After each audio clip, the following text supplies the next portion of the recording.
Okay. Good afternoon, everyone. We are here for today's Zen Explained speaker session. I am just going to wait a few minutes, maybe a few seconds for people to join. So welcome. We have about 13 on right now.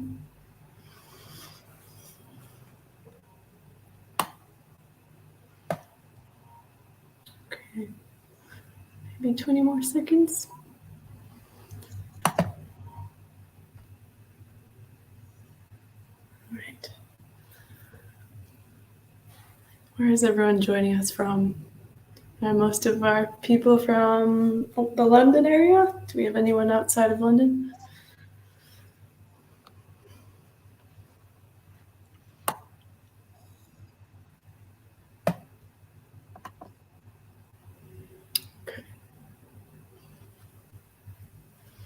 Okay, I think we will start the session. We'll allow people to roll in.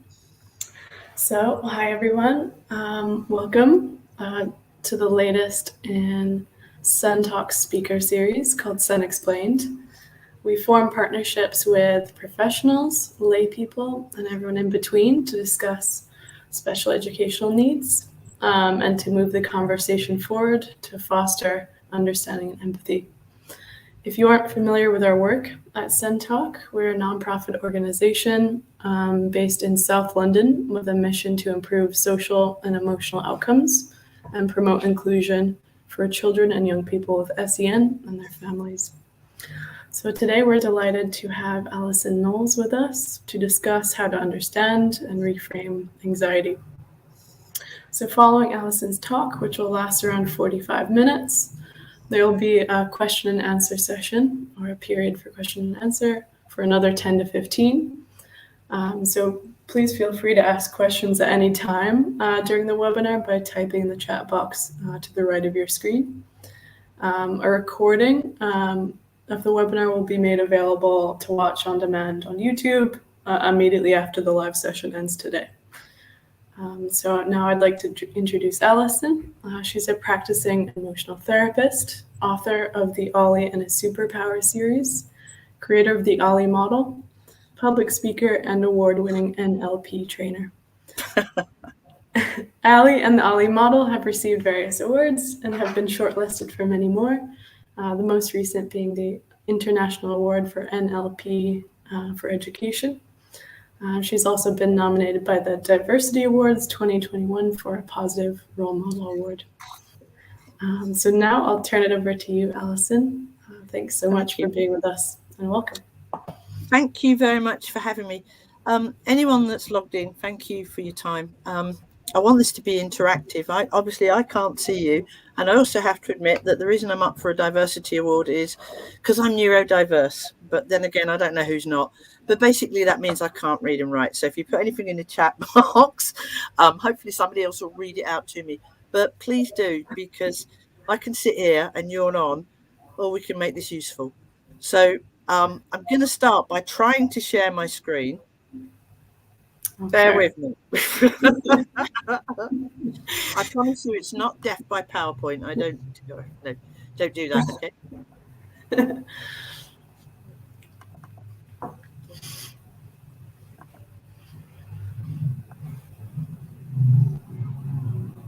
All right.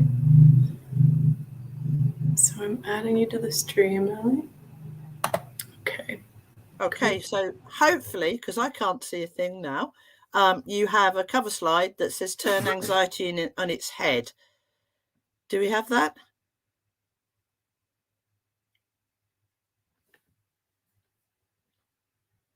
No idea. Let's hope we do. Yes, we do. Good. Thank you. So I'm completely dependent on you to tell me where we're at. We do. I thought it was going through. Yeah. Okay, so let's start. Why on earth should you listen to me for the next 45 minutes? Well, I can't think of a reason, except there's probably nothing decent on TV, and hopefully you've got a few minutes and a nice cup of tea or coffee. And do you know what? I just invite you to, and hopefully that you'll take something away from it that's useful. As our lovely host said, I'm a therapist. I've trained in all sorts of things. Am I an expert in special educational needs? No, I'm not. Do I want to be? No. And I'm going to explain why. Today's topic is specifically about anxiety and helping you with your anxiety and helping your kids understand it in a really fun way that, well, will actually make them enjoy the fact they have anxiety. Yes, I did say that. Bear with me. So let's begin. I created a model called the Ollie Model. Ollie and his superpowers. I'll come to that. Don't worry about the name. I trained in all sorts of different therapies because I'm fascinated by how we're all different and how the brain works and all that stuff. But I wasn't working with children. I was mainly working with adults. Why? Well, I actually don't have any children of my own. Or I have a few thousand now, but they're not mine. But they kind of are, if you know what I mean. And I found all the therapy a little bit highbrow. And if it wasn't working, then you were being resistant to therapy rather than the therapist doing what they need to do, which is make it work for you. And that's a big one for me because I actually hate the word learning disability. I don't think anyone's got a disability. I think we've got barriers. And I don't think individuals put those barriers up on purpose. I think those barriers are there, and it's for us that are in charge of educating our children and growing them to remove those barriers and find ways around them. You see, put it this way. If I went to China and I don't speak Chinese, does that create a disability in me, or is it a barrier? See my point? So I have a bit of a problem with some of the language that's used at the moment. So at the moment, you've got a picture of a tree. That is a tree. Most therapy, historically, works on the behavior that you present. So if you imagine each of those branches are different behaviors, either of you or your children, because I'm going to jump between the pair because we're all interconnected and everything we are affects our children. So let's look at some behaviors. Let's have anger. Let's have anxiety, as that's what we're here to talk about. Behavioral issues. Now, historically, therapy just works on looking at that behavior and changing it to a more positive one. First question, more positive for who? But that's a whole nother webinar. And what was happening was that was a therapy that I was using because that's what I've been trained in. So I was helping someone change their behavior. Don't do that, do this. You know, if that's not working for you, go and stand over there, jump up and down 3 times. Okay, I'm being facetious, but it was very behavior focused. And it took forever because changing someone's behavior takes a while. And nobody asked why. Well, the reason it takes a while is because I truly believe all behavior serves a purpose. And I actually think that purpose starts out with positive intention. I know, bear with me. I really do believe that. I believe every behavior all of us and our children exhibit actually starts off with a positive intention. And it's usually about protecting us in some way. So if you just try and change the behavior, what you're doing is taking away a protection. Well, your brain's not going to let you do that because our brains are amazing. So it wasn't working for me. So in the Ollie model, it seemed to make absolute sense to me that I could spend ages trying to prune those branches and you would need me forevermore to help you next time another behavior developed. So I wasn't helping you really. I was making you very dependent on me. Or I could look at what was creating those branches, which is the root, the emotional driver. Every behavior you can think of is driven by an emotion. So why on earth are we wasting our time trying to deal with the behavior rather than looking at what caused it? Now, I can't see you, but I'm guessing if you guys are working with kids with additional needs and on the spectrum, they don't do emotions. What do we do about that? Bear with me. They do. They just don't do it the way the rest of us do, apparently. So I need to tell you a little bit about the model so that I can help you understand anxiety. So I need to tell you where the model came from. Well, pretty much, this is seriously true how it happened. I was in my therapy room and a lady I'd worked with before came to see me and she brought her young child with me. We'll call him Peter. And Peter turned up in his football kit. He was about 7. He had some additional needs. She dropped him off, and she said, sort him out. He's angry like his dad. And she shot off. Right? bearing in mind, I've not worked with children. So now I've got this little lad there who I don't know. He doesn't know me. You can see from his face, I'm another adult that's going to tell him he's a bad kid. Because otherwise, why would he be here? Now, I thought this is going to take forever and ever because you've got to build rapport. You've got to try and understand what's going on. This is months of work. But I'm stuck with this lad and Mum's gone. Just left me with him. It's going to be a very long hour, I thought. So I said, hello, I'm Ali. Who are you? And he said, I'm Peter. I went, hello, Peter. I said, do you know why your mummy brought you here? And he went, yeah, I'm angry. Wow. So this young fella had identified himself as angry. That was it. It's almost like he had a tattoo or a label, angry. I said, yeah, I got that from your mum. Anything else?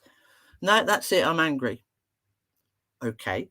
Do you know, he wasn't just angry. He was probably the best angry I've ever met. He was brilliantly angry. I don't blame him. Keep being dragged around therapists. So I said, how do you know you're angry? And he said, because everyone tells me I am. Who's everyone? Mum, dad, teachers. Right. So now it's been sort of continually told to him that he's angry. And we're the adults in his world. He's just going to accept it, isn't it? Because he doesn't know any different yet. Till he can start hitting teen years and focusing and thinking things through. If indeed he can, if he doesn't have any additional needs and processing issues and all of that, he's just going to accept that label. Let's go there with labels, shall we? Absolutely, we need them. Without them, you don't get support, you don't get funding, you don't get this, you don't get that. But I do have a problem with boxes and labels because I haven't met, whether it be a child or an adult, additional needs or otherwise, that absolutely fits into a label. Autism, it's a spectrum. What is autism? So I have a bit of a problem with that. So anyway, for whatever reason, I thought I'm stuck with this lad. I started tapping my foot. And I said, how do you know you're angry? And he went, I don't know, I just am. I said, yeah, but how do you know? Don't know. I said, well, when I'm angry, my foot starts tapping. It really does. I don't know what that's about. And I said, so I think the part of me that I'm going to call a superpower, because I think all of my feelings are superpowers. The part of me that gets angry must live in my sock, because when I'm a little bit angry, my foot taps. This lad, honestly, he just looked at me, gone out. He would have promised to behave forever just to get away from me. You can see it in his face. And I said, yeah, but here's the thing, right? When I get really, really angry, I reckon that part of me, hear what I'm doing, that part of me, it's not who you are, it's a part of you. So we can lose that label. I reckon that part of me runs up my leg and goes up to my eyebrow because my eyebrow goes up. If that happens, I'm proper angry. You want to get out of the way. And this kid was like, what? What? You're mad. So I said, what about you? How do you know? And he went, I don't know. Come on, you must know. I don't know. He got so cross. This is about 10 minutes into me meeting him. He clenched his fists and went, I don't know. I still don't know to this day how or why this happened.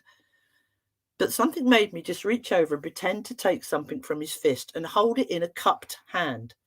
And I stroked whatever was in my cupped hand to give the impression it was really young. I turned my back on the little fella so I could see him, but I was focusing on my hand. And I said, wow, you are angry, aren't you? Peter, is he always this angry? Is it just because your mum brought you here? Hear what I'm doing? I've separated angry from Peter.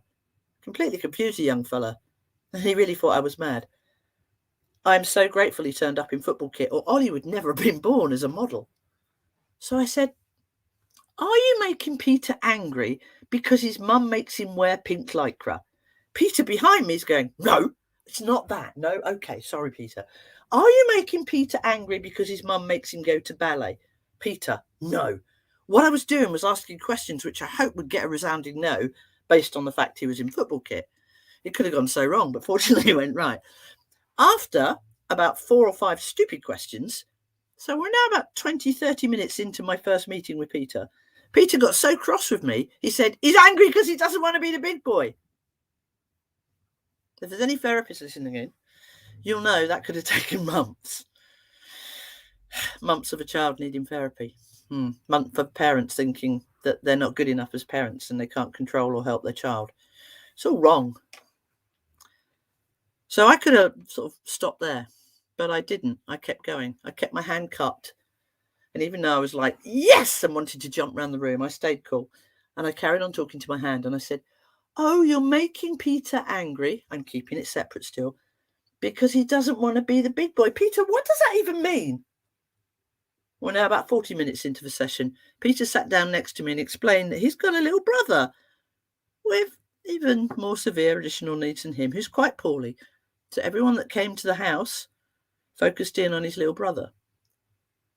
Mum and Dad's attention completely on his little brother. And once too often, Peter had done something that makes complete sense to me. He'd just gone, Mum, Mum. And Mum had said, Pete, please, I need you to be the big boy. Harmless enough. Yeah, Mum's stressed out trying to look after a little fella. What did Peter hear? I'm not good enough. I'm not valued. I'm not loved enough.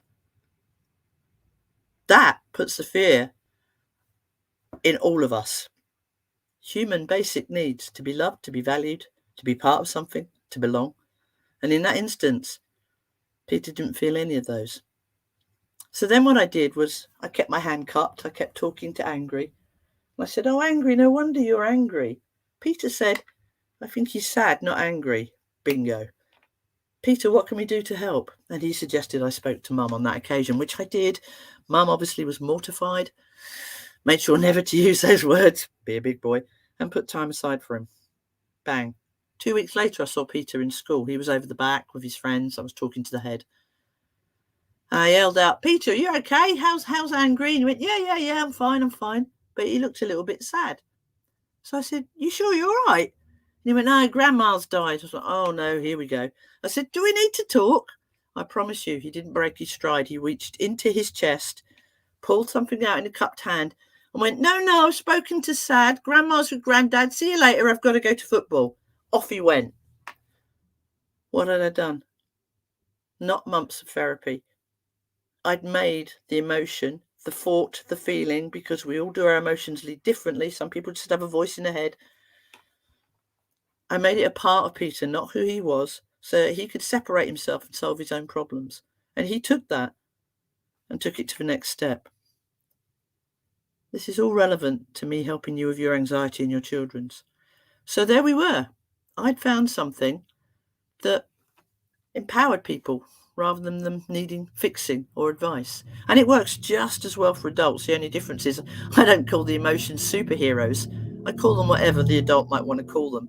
Although, to be fair, most adults are quite happy to call their feelings superpowers. So then it got a little bit more complicated because I had children going, well, okay. I know that I've got this team of emotions, superpowers, whatever you want to call them, dinosaurs, unicorns, it doesn't matter. The language doesn't matter. It's the concept that does. But how come I'm different? How come I think differently? How come I like different things? Well, that's all about the brain. So then, dilemma. Do I try and explain to children as young as 5 how the brain works and why we're all different? Trying to explain it to adults is fun, let alone a little one. Or do I do what I do naturally because of my learning barrier? I simplified it. So the picture you have in front of you right now is my version of the brain. So for those of you who are interested, obviously the brain's multifaceted and complex. Do you need to know? No, you don't. So the way I explain the brain is there's 2 main parts, the front part and the back part. Nice and simple, front, back. For those that you want to know, front part is your conscious mind, your aware mind. The back part is your subconscious mind. It's not aware, it just acts.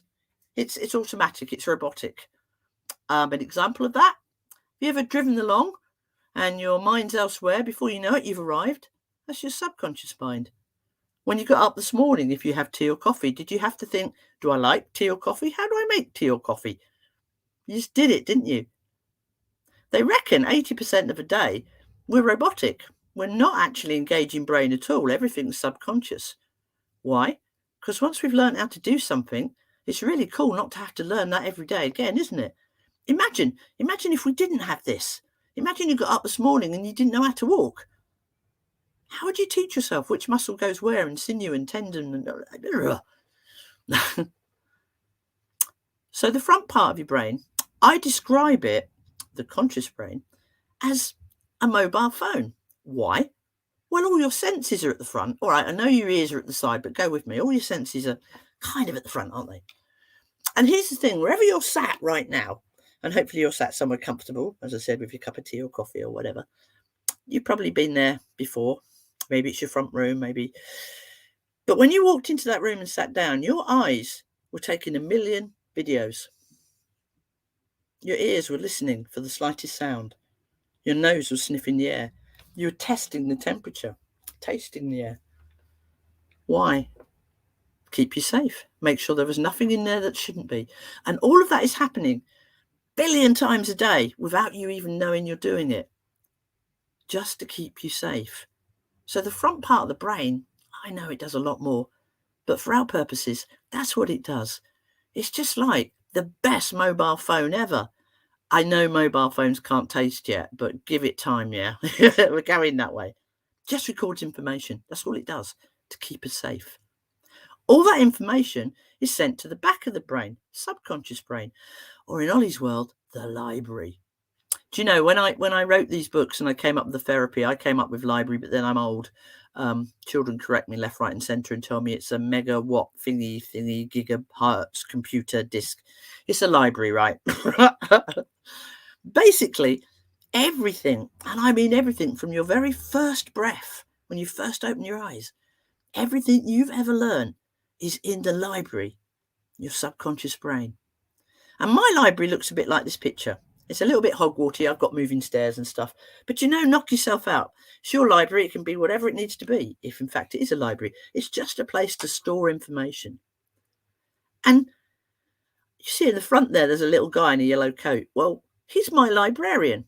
Well, you need a librarian, don't you? Otherwise, how would you know where you've stored stuff? For whatever reason, and forgive me if there's anyone French listening, I don't know what this is about, but my librarian's French. Doesn't have to be a he or a she. It can be anything you want. And I invite you now just to have some fun. If you had a library in your head, what would it look like? Would it be posh and new, or would it be a bit Hogwarty? What's your librarian look like? Just have fun. So mine's French. What's his job? Well, he is the one that decides what I like and what I don't like. He's the one that decides whether or not I have any fears or phobias. How? That's all about broccoli. Yes, I said broccoli.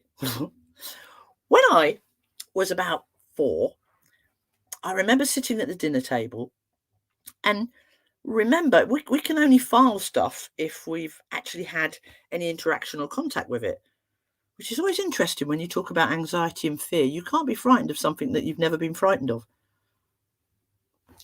Useful. We'll get back to that. So I'm sat at the dinner table, and Mum puts dinner in front of me, and bless my mum, she's a lot of things, but no, maybe not the best cook. And my librarian, and he never switches off because he's always learning, because my senses are always taking information in. So this is pretty well how it played out, just to help you understand why we have fears and phobias and things that make us anxious. My librarian said, "What have we here?" Because there was something on my plate that I'd not got anything in my library about. It was broccoli. And he said, "Eyes, what have we got?" And my eyes scanned my plate and went, I don't know. We've not seen this before. We can't help. We have seen a tree. Looks like a small tree. My librarian went, "Thank you." Ears, what do you think? And my ears listened. But of course, broccoli doesn't make a lot of noise, does it? So my ears said, "Sorry, we can't help." And then the librarian said, "Touch." So I touched it. It was squidgy and horrible. Ugh. Smell, not very nice. Taste. So he goes through all the senses, right? When he got to taste, it was so bad, I was actually physically sick. So the strongest emotion that I attached to my first encounter with broccoli happened to be a very negative one. It made me sick. In that instance, the librarian created a box in my library that said, "Ali doesn't like broccoli." And he put the date on it. I was age 4, so it's only a few years ago, obviously. That's how it works. The strongest emotion you attach at the point of learning something new determines whether or not you like it or you don't like it. That's why we have fears and phobias. I remember when I was at school, somebody brought in a box of little baby chicks, little cute yellow things. The environment was friendly. I loved school. I had my friends round me. The little chicks were just all snuggled down. So my first encounter with birds was the baby chicks. That went in a box in my library. Ali's okay with birds. No phobia. I had a little girl brought to me a few weeks back now. She has a bird phobia. Why? She'd seen birds around, but not up close and personal. But as soon as lockdown eased a bit, Mummy took her up to London, as you do. Took her into Trafalgar Square, as you do. Gave her a load of birdseed and said, feed the birds. So the little girl took a handful of birdseed, threw it up in the air. All these birds just boomed down on her. Terrifying. Can you imagine the librarian? What's going on? Eyes. Oh, I don't know. Beaks, birds, feathers, ears, squawking. The emotion that she attached, the strongest emotion, was absolute terror. So that little girl had a bird phobia. Very simplistic. That's how we store information, and that's what makes us different in things we like and we don't like. Why is that useful? Because if we like something, we won't get anxious about it, will we? But if we don't like it, we will get anxious. And if it hurt us, we get very, very anxious. So let's back up a bit and look at anxiety now, specifically for you and your family, or if you're carers, for those you take care of. These are fundamental human needs, all of us. All of us. So, I could be frightened by something physical, a bird, or I don't know, what's common one, spiders. And that will create anxiety in me. But if I don't feel loved, and I don't feel I belong or valued or respected, then I'm not part of the tribe. If I'm not part of the tribe, then I'm on my own. It's kind of scary. And that creates anxiety and emotional anxiety. And the two are really important. So as we're growing up, everything we've learned goes into our library. And that creates what I call a reality, our reality of the world and how it works. Now, if you're really lucky, when you're growing up, you fitted in. You did as well, if not better than everybody else. You had very encouraging people around you telling you, well done, that's excellent. And, you're gorgeous, you're lovely. And then maybe your tunnel was quite bright and light. If, however, when you were growing up, you realized quite early on that you were different, or maybe not as capable or not as good, your tunnel will probably be a little bit darker. I reckon most of us kind of dip between the two throughout our lives, if we're honest. I haven't actually met anyone whose tunnel's completely bright and wonderful. But that reality is unique to you. In fact, right now, the only thing really, really real about your world that we can both agree on is that I've got a red shirt on. And even then, you might argue what shade of red, and if you're colourblind, you'll say it's green. All of our realities are completely different and unique based on our experiences and how that's filed in our library.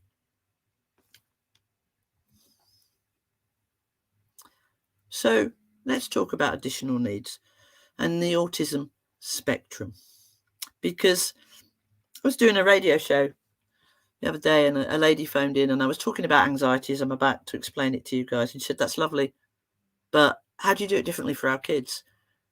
I said, well, I don't. And she went, well, the thing about the model and my whole mindset is that everybody I meet is unique. Doesn't matter if they're on the spectrum or they're not. It doesn't matter if tomorrow my diary says you've got 6 clients, they're all age 7, they all have autism and they all have anxiety. I can't go to page 43 in my therapy book. But that's historically what's been happening. What I do is I just take the time to sit with each of them as individuals and work out how they do their world and how they communicate. But I reckon we are all neurodiverse. But most of the time, we just let that fly, don't we? A cracking example. Had a conversation with some professionals who said, no, we're not at all. Yeah, we are. I don't know the age of the audience. I remember MFI, flat pack kits. Do you remember those? Build your own whatever. I think this is an IKEA one because we couldn't even find a picture of MFI anymore. But just think about this. Are you the type that will just rip it open, having a quick scan at the picture and have a go at putting it together? That's kind of me. I just want to get hold of it and get on with it. That makes me apparently kinesthetic.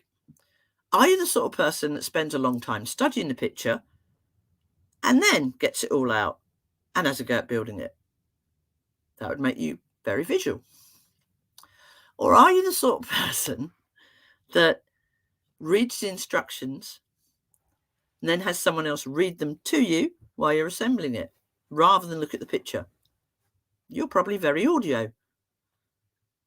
And the final one, audio digital, and so many people are put on the spectrum that are audio digital, and I do wonder, are you the sort of person that's going to get all the bits out, line them up like that, count all the screws, and follow the instructions specifically, not deviating? They're audio digital. Every single one of us is one of those things: kinesthetic, visual, audio digital, or audio. Why does that matter? Well, it's how we learn. So imagine, for example, I'm very kinesthetic. So if I was back at school and you wanted to teach me something, if there was just loads and loads of written bits and a teacher talking, I'd switch off because I want to touch it, feel it. That's how I learn. Yeah. Flip side, if I was just given stuff to play with no instructions, the audio digital people would have a meltdown. They don't know what to do. Simple stuff that we recognize in therapy that would really be useful for carers, teachers, and everyone working with our kids. And it doesn't matter if you're on the spectrum or not. That's standard. We all learn differently. We all have a preference. How useful would it be to recognize that in your children, in the people that you're looking after, in your partners? How many of you have arguments, right? This is true. I am naturally very kinesthetic. So it's not just how I learn, but it's also how my brain communicates. So I use very touchy-feely words most of the time, and I express myself in a very touchy-feely word. I'm kinesthetic. My partner of 30 years, I'll just put in, is very what we call audio digital, very practical, very detailed, thinks things through. Now, I remember going back a bit that I said, I love you, and I'm hugging and showing my love and affection, very tactile.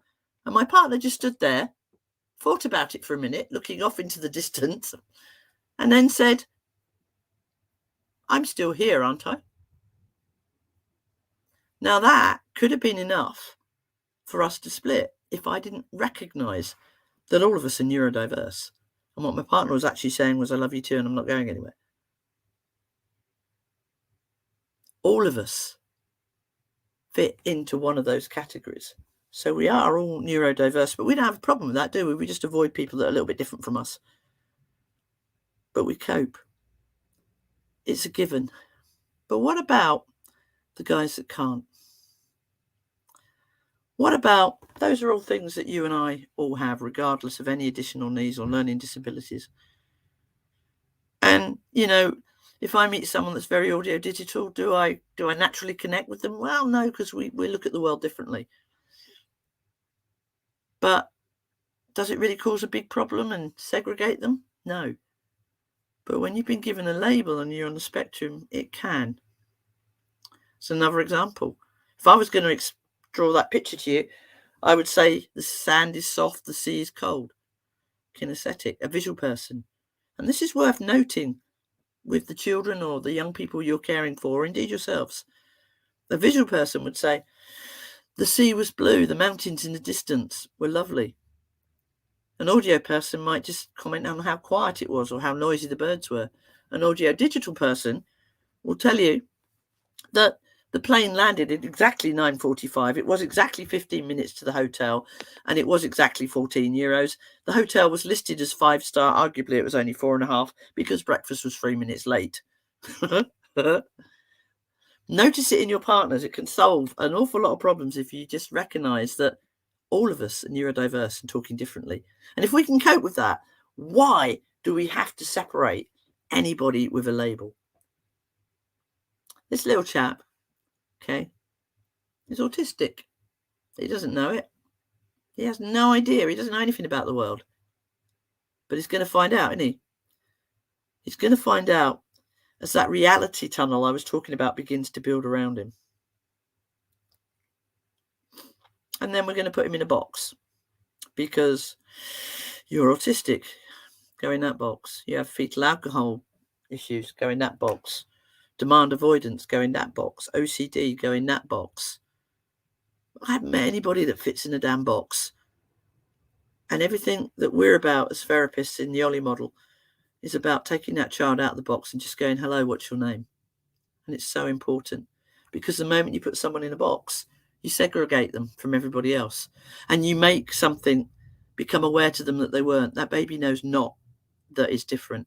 But the moment we start doing this, our children know they're different. And what do we need? To belong, to fit in, to be valued. Causes anxiety. And then how do we teach? We put children into schools that are inclusive, and they do their best, I know. But inclusive means that they'll have a child with additional needs or more in the classroom, but they don't change how they teach. Does he have additional needs? Does he have educational learning difficulties? No. He has a barrier to learning, and that barrier is us. And we are the ones that need to remove that barrier. He can learn. He can learn. And he can answer that test, but in his language, and it's down to us to learn it. What does he feel? Anxious as hell. I'm not good enough. I'm not smart enough. Everywhere you turn makes him feel not loved, not valued, not respected. And that creates quite a dark, dank reality, doesn't it? And if you don't feel like everybody else, that makes you feel anxious. It makes you feel out on your own and alone. So much of how we learn about our world and the emotions we attach to it create what makes us scared, what makes us feel safe and loved, and what creates anxiety. So let's get to it. I've introduced you to the librarian who stores all the information in your brain, but I need to introduce you to another little chap, and I really hope this will help you. You see, when something worries us, when we come into contact with something that's in our library that previously has hurt us, scared us, upset us, we get anxious. And the reason we get anxious is because our body has this wonderful thing called the fight or flight response. What is that? Well, basically, it's your body's way of moving you away from anything dangerous. How does it know? Well, because it's in your library, because you had an emotional reaction and your librarian stored it as dangerous or scary. So every time you come across something like that, you're going to go into fight or flight response. Interesting fact, most of the stuff in those boxes that scares us, we put there before we were age 12. Seriously, we did. Because after that, we kind of work the world out a bit, make decisions. But once it's in a box, it's in a box. I still don't like broccoli. So, fight or flight response. We've talked about the librarian and storing stuff. But there's another sense that I want you to be aware of. It's called your sixth sense. And some people call it sixth sense. Some people call it stress. Some people call it anxiety. I call it your bodyguard. Now, from your very first breath, your bodyguard, your sixth sense, has been circling around you, keeping an eye out, watching out for what's near you, whether it's good or it's bad, it's safe or it's not, from your very first breath. And it's like a little bodyguard, which is why I'm teaching children all over the country and adults that actually anxiety is just your bodyguard. Granted, a little overzealous sometimes, but we'll come into that. Your bodyguard knows everything that's ever frightened you or hurt you, and his job's to move it away from you or move you away from it. How does he do that? A lovely way of explaining the fight or flight response and why we have the reactions we do. So think about this. Your bodyguard fits in your head, so he's only little. So if you're chatting away to someone and your bodyguard senses that you're coming near to or into contact with something that before now frightened you or hurt you, because it's in your library, he knows all this. It's his job to know, protect you. He has to make you aware. but he's only little. So it's not like he can jump out and go, "Oi, Ali, stop," because I wouldn't see or hear him. He's tiny. So what he does is he makes my tummy go wobbly. And if I listen and move away from whatever's worrying me, he'll stop. If I don't, he ups the ante. So the next thing he does is, well, if you won't listen to your tummy going all wobbly, I'm gonna make your breathing harder. Start to breathe harder. And if I listen and move away, that stops. If I don't, well, I'm gonna have to make your heart beat harder now, and maybe I'm gonna make you sweaty, and maybe all of the things that we feel in anxiety. What's really going on? What's really going on is, in order for us to run or fight, we need to be in peak physical condition. So what happens with the moment that your body feels under attack, or your bodyguard goes, "Oh my God, broccoli,"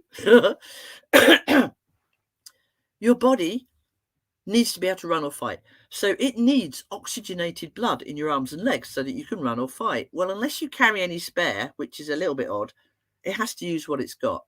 And what it does, and that feeling you get in your tummy, is the blood leaving your stomach and going into your arms and legs, because your body doesn't think your stomach can help you run or fight. I'd argue probably not run with mine, but my stomach's a lethal weapon. But the blood leaves your stomach and it goes into your arms and legs. In order to get there, your heart's got to beat faster to move that blood around your body. But it needs to be oxygenated so that your muscles power up. So that's why you start taking on extra air and it feels like you can't breathe. If it's really, really bad, it feels like having a panic attack, doesn't it? It is your body gearing up to run or fight. You might get sweaty as your muscles warm up. You might feel a bit tense, but you're getting ready to run or fight. All of that is this little guy, your bodyguard, getting you ready to run or fight and move away from immediate danger. Brilliant. Brilliant, brilliant, brilliant. Once you've moved away from the danger, your bodyguard, and he stops all of those responses in your body, you'll feel exhausted because, do you know, there's chemicals pumping around you for that to happen. Some quite powerful ones like adrenaline and stuff. And that exhausts you. So after you've been really, really anxious and gone into fight or flight, bad anxiety or worse, panic attacks, you'll feel exhausted, just go, ugh. But you will be okay if you can move away from the danger. What if you can't? What if you can't run or fight the danger? And that is the main issue that we're seeing with anxiety these days. What if it's not a physical danger? What if it's not my fear of broccoli? What if it's not a spider in the corner? What if it's an emotional threat? You see, the problem is your bodyguard's brilliant. He's trying to protect you and move you away from stuff, but he doesn't know the difference between an emotional or a physical threat. All he knows is it upset you or it didn't. Let's think about emotional threats. Can I pay the bills? Is my husband or wife cheating? How the hell do I make the school listen to what my child needs? I know them. Can I get the support they need? They're emotional things that terrify us. And your bodyguard cannot tell the difference between an emotional threat and a physical one. And he doesn't take a chance. He just pushes the red button, which starts the fight or flight response, which means you go into full-blown anxiety. Now, as I said, if you can move away from that anxiety, that's great. Your body will calm down. But what if you can't? Because it's emotional. Well, then what happens is you kind of stay permanently in a state of anxiety. And as parents, you learn to cope with it because you have to. You've got to keep going, haven't you? We all do as adults. But it's like it's up to your neck all the time, anxious. And the slightest thing will just send you over the edge. You'll find that you have trouble sleeping because your brain's going all the time. You'll find that you're achy because you're tense all the time. You're in fight or flight mode. That will start to exhaust you. You'll start picking up bugs left, right, and centre. And there's one more thing. See, our body doesn't trust us. So when your little bodyguard hits the fight or flight button to move you away from danger, it doesn't trust us. Example, I'm a therapist. Imagine an axe murderer walked in right now. Please God, they don't. I'd go into fight or flight response. My stomach would start going. I'd start to sweat, my heartbeat, all of that stuff. there's one more thing that happens as part of anxiety and panic attacks, and that is the blood is taken away from the part of your brain that allows you to think clearly. At the one time I want to be able to think, I can't. Why? This is why. Axe murderer walks in. I'm pumped up, ready to run or fight. But as a therapist, I might say, hello, axe murderer, I'm a therapist. Can we talk about this? I'm sure this isn't what... While I'm trying to do that, he's chopped me up. Doesn't end well. So your bodyguard, doesn't take a chance. And when you hit something that it perceives as danger, physical or emotionally, it takes away your ability to think clearly. At which point, you go into a meltdown. That's us as adults. Now let's turn it to your children. We know kids on the spectrum, so much more is going to make them anxious than kids that aren't on the spectrum. Things like change, any change, routine change, things like sensory issues, things like beginning to grow and recognizing that they are different from their peers, turning into teenagers and realizing that actually they're very different from their peers. All of those things create anxiety. So what do you do about it? Well, the best thing to do about it, good point. Remember what I said about most of our fears and anxieties are in place before we're 12? That means that your bodyguard is actually a baby. And it's true. This is the problem with fears and anxiety. Your bodyguard doesn't know how old you are. It's never met you. He really doesn't know that I'm now 54 and I can choose to have broccoli or not, or cook my own. Or that if there's a spider, I can get someone to deal with it. Or if there's sensory overload, I can get myself some earmuffs or whatever I need. He doesn't know that. So our bodyguard thinks we're incapable.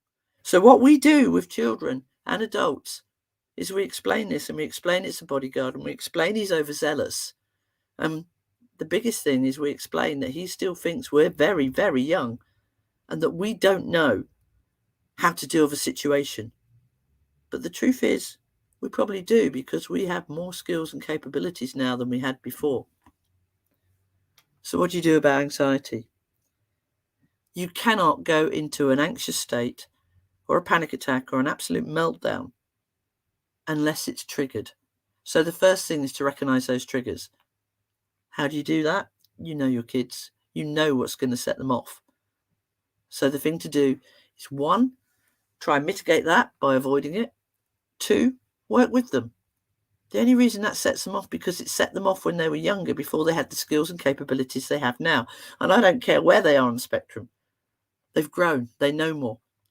They have more skills and capabilities. And I spend all my time pointing out to 10-year-olds that are terrified of something that actually they put that box in their library when they were 4. Fear of dogs, classic the other day. 10-year-old terrified of dogs. When I asked them how they knew, when I was 4, this big dog jumped up and knocked me over. So we talked about that.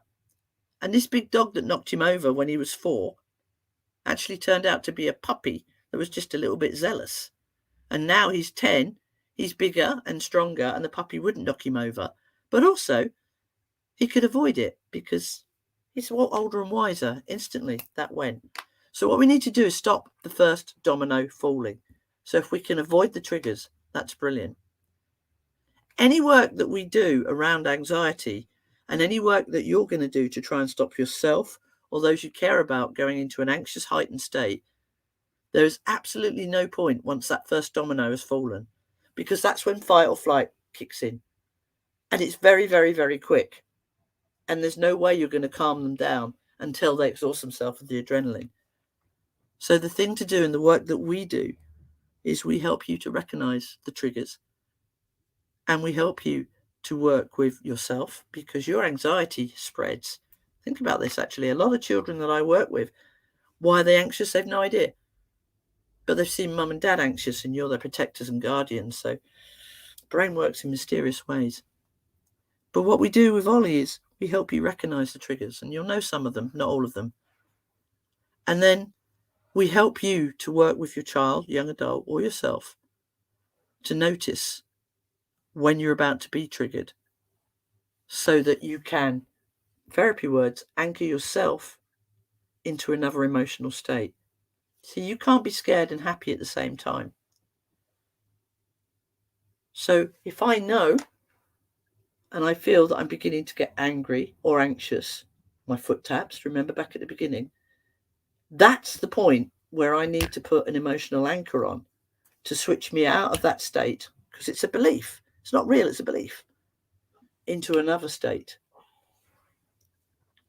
That's a whole nother webinar, but it's oh so simple to do. And everything about the Ollie model is teaching you and helping you to recognize what triggers you, to recognize that actually, whatever that fear is, you probably have had it for a very long time, and certainly before you were very, very old.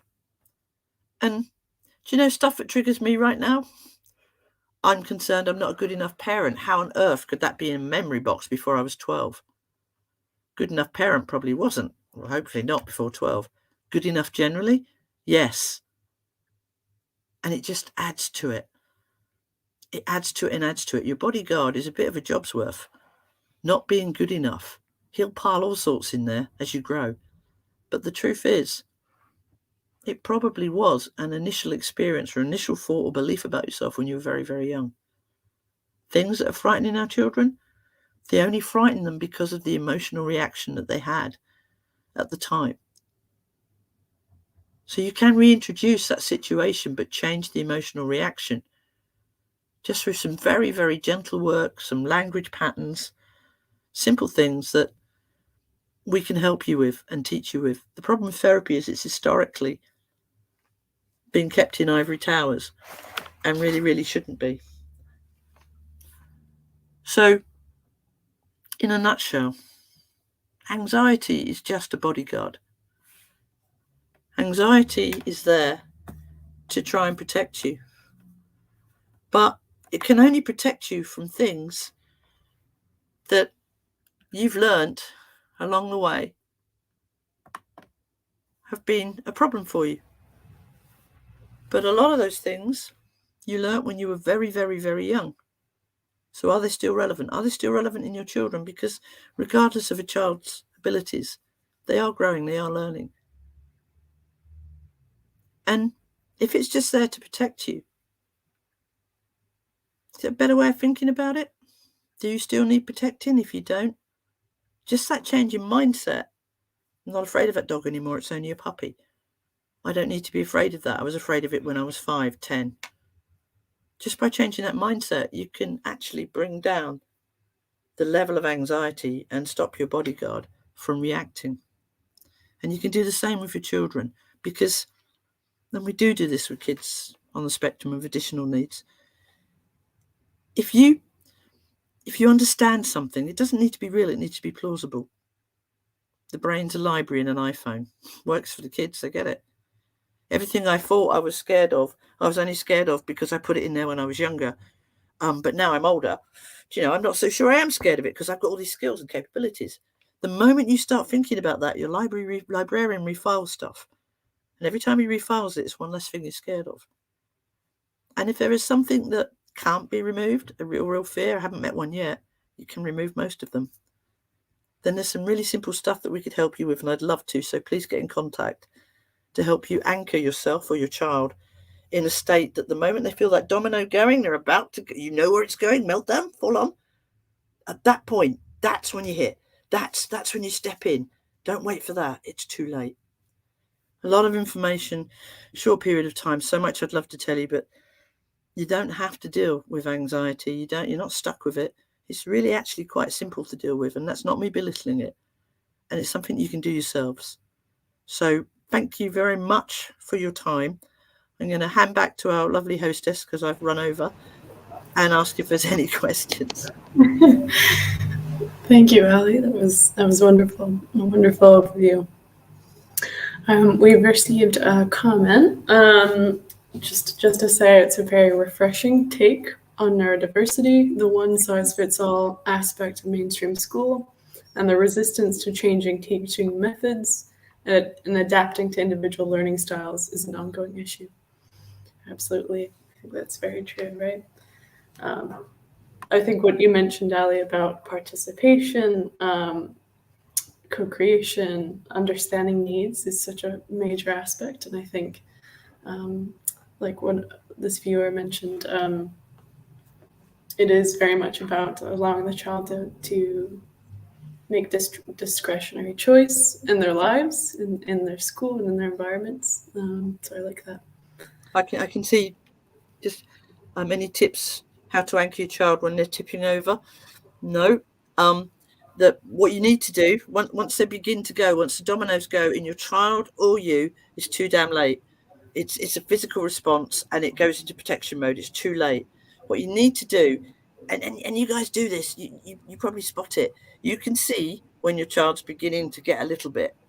At that point, what you need to do is you need to give them a therapeutic anchor. I don't have time to explain what that means, but in a nutshell, it's a pattern interrupt.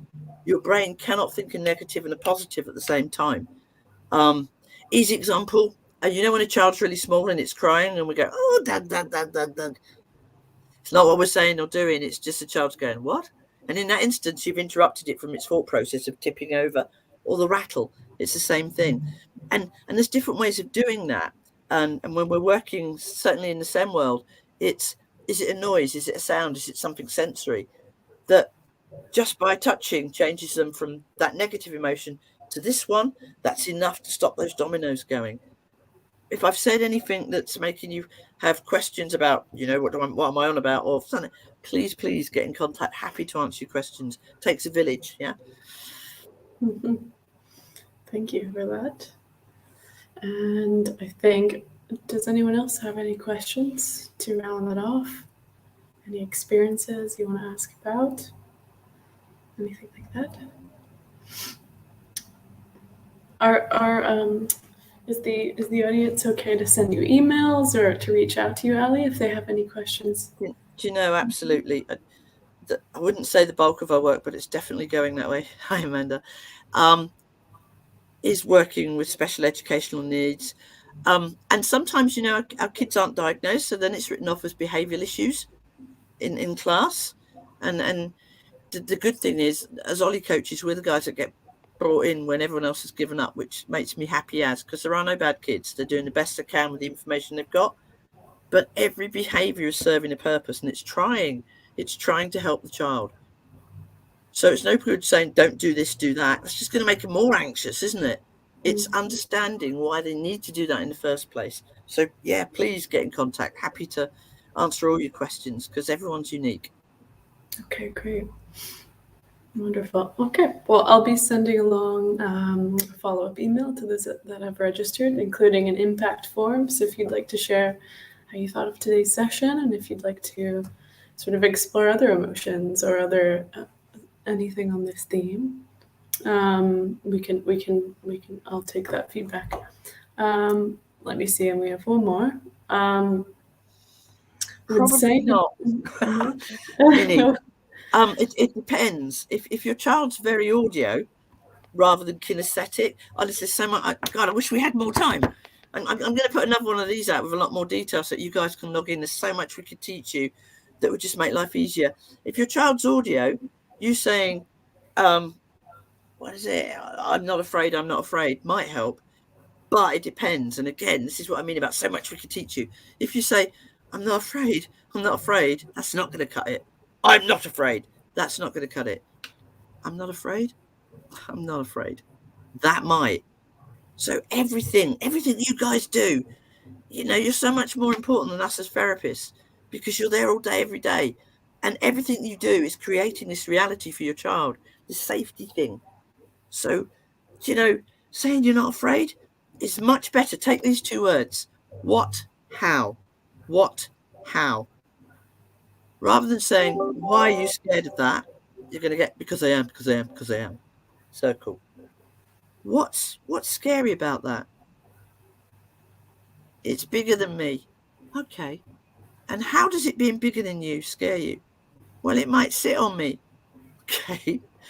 What you're doing is a bit of a lame example, but if you use the words what and how, and again, we're not trying to change the behavior, we're trying to understand why it's there. So if they're experiencing fear, we want to know what that fear is about. So I just pull it out and I go, hello, fear. What's worrying you? You'd be surprised what comes out of a child's mouth, out of your mouth, and then work with them to put something in place with their other skill set. Work with the emotion, not the behavior. I can't tell you how much more powerful that is. Absolutely. Behavior as a communication, something we always say. It is. Okay, I think we'll wrap up there. Thank you so much for those that have joined the session today. Thank you so much, Ali, for hosting the session. It's very enjoyable. And I'll just end it there. Okay, really helpful. Thank you so much. All right, take care, everyone. Bye. Bye.